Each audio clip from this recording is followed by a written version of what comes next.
গত বর্ষার সিজনে আমি 34 দিনে ফল হারভেস্ট করেছিলাম, কিন্তু এবারে শরৎকালীন আজকে আমি 31 দিনে ফল হারভেস্ট করেছি।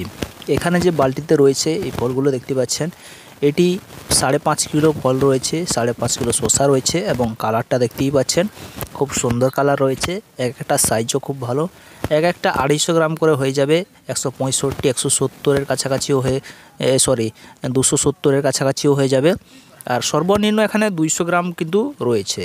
আর ফলগুলোর কালার কিন্তু খুব সুন্দর, সাইজও কিন্তু খুব সুন্দর, একদম বড়ও নেই বেশি মোটাও নেই, গোলগাল চেহারা রয়েছে, কত সুন্দর এক ড্যাপের ভিতরে সুন্দর সুন্দর কোয়ালিটি। এই ফলগুলি যে কেউ নিয়ে নেবে, যে কোনো ব্যবসায়ী কিন্তু এই ফলগুলি নিয়ে নেবে।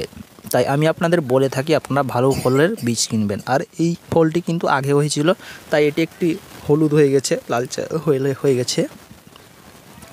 তো আমি এটি সম্পূর্ণ আজকে বিকেলবেলা তুলেছি এবং কালকে ভোরের বেলা কিছু তুলবো, দিলে আমার 2 বালতি হয়ে যাবে।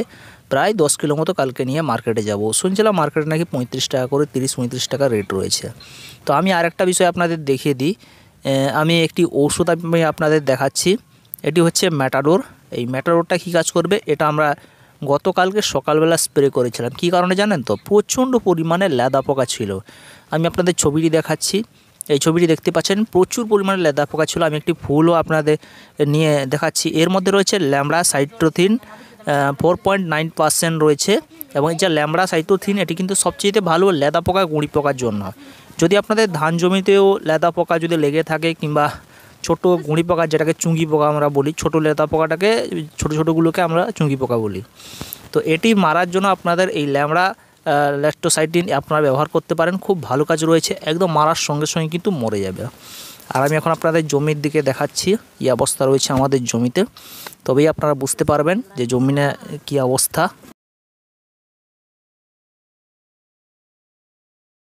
প্রথমে আমরা দেখিয়ে দেব যে আমরা যে বরবটি গাছটি লাগিয়েছিলাম কীরকম হয়েছে।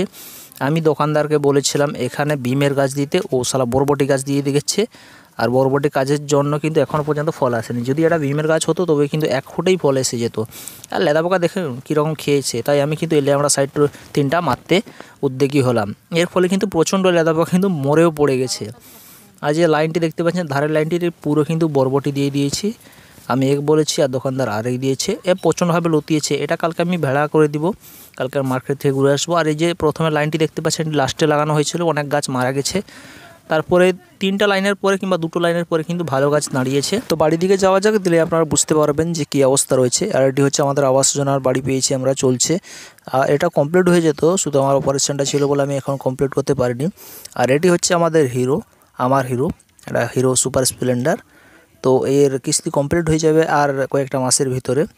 তো চলুন বাড়ির দিকে যাওয়া যাক। তো প্রথমের যে 2টো লাইন রয়েছে খুবই দুর্বল লাইন, কারণ এই লাইনগুলি আমি লাগিয়ে একদম গিয়েছিলাম নার্সিং হোম। সেক্ষেত্রে বৃষ্টির কারণে এই লাইনগুলি উঠেন ঠিকঠাক, তারপরে আরও ডবল বীজ লাগিয়েছি।